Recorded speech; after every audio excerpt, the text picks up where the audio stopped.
Hi, ever people. Eliora here with a new top 6 list.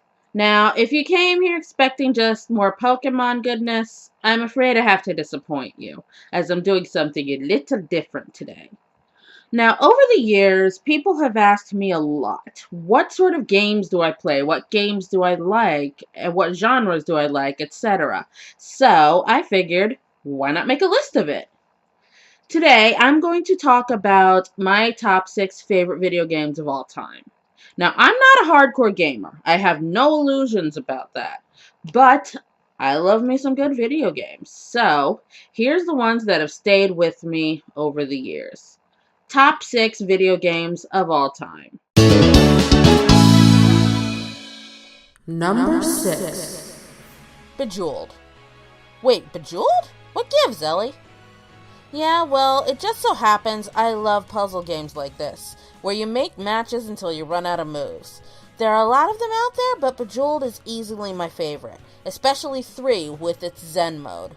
The music tends to be soothing, and it has lots of fun challenges and modes, and it can either send you into a calm, relaxed state, or drive you into an adrenaline-rushed mess with some of its harder modes like Ice Storm or Lightning.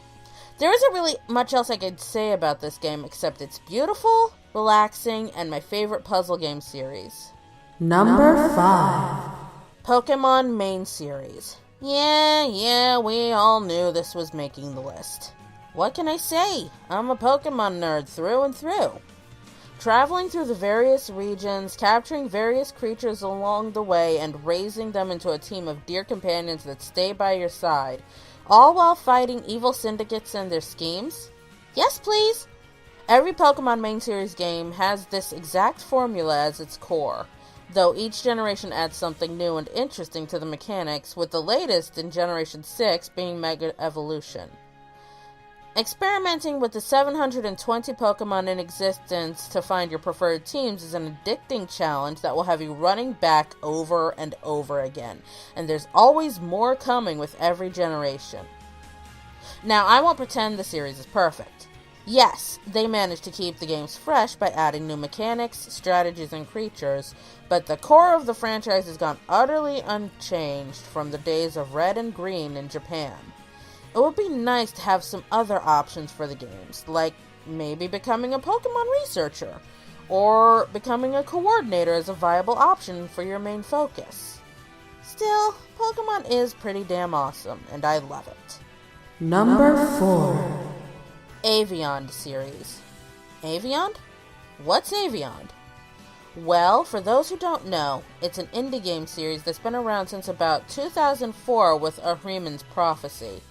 And while I'm not the hugest fan of that very first game, every single game that has come since has been a pure delight. The very first Avion titled game has you taking the role of a girl named Ren, a villager who is captured and sold into slavery only to discover that she possesses powerful sword magic, which leads her to be trained and sent on a dangerous quest. The second game, Ian's Quest, has you taking the role of a pair of elves from a hidden isle called the Vale, with one of the elves being stolen away in the middle of the night for her magic, while the other leaves their home to rescue her. The third, and my favorite of the bunch, is an episodic game where you take control of a girl called Mel, who is descended from a dangerous ancient sorcerer who tried to take control of all the world, creating magical orbs that can only be used by his descendants. All of these games are a joy to play, and I find myself going back over and over with enthusiasm.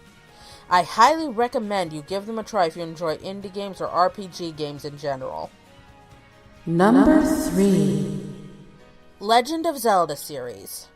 There isn't a gamer out there who hasn't heard of Legend of Zelda, and for good reason. All these games are incredible, worthy of all the hype and praise they receive.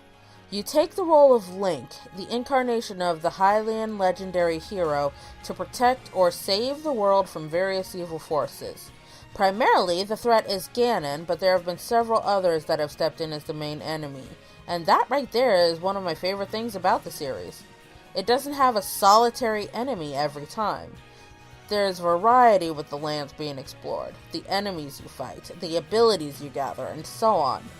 You have various companions by your side, some awesome, others Hey, listen! not so much.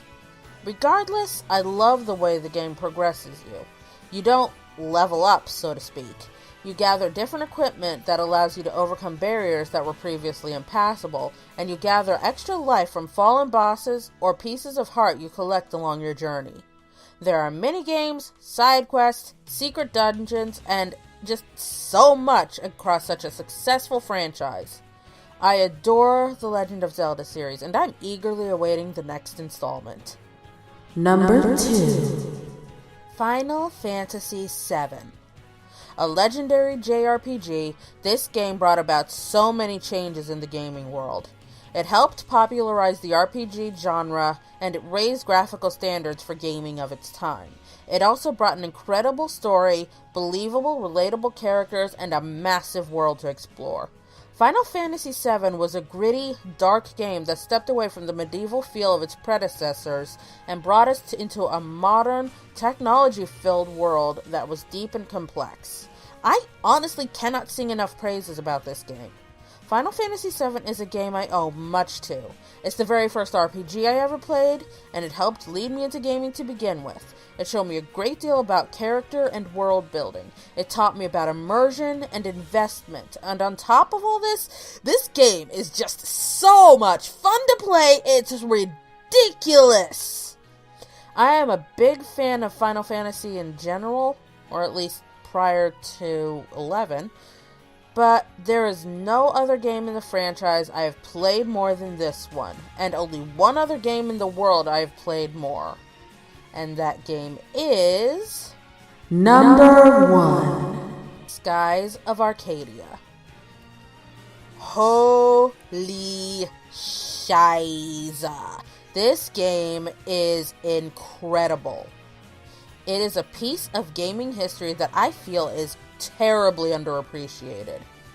I'll admit the gameplay is nothing to write home about, with being basic turn-based battles and map navigation, but the game itself, oh my goodness. You play as Vice, an air pirate that spends his time helping people in trouble and dreaming of making his mark in the world.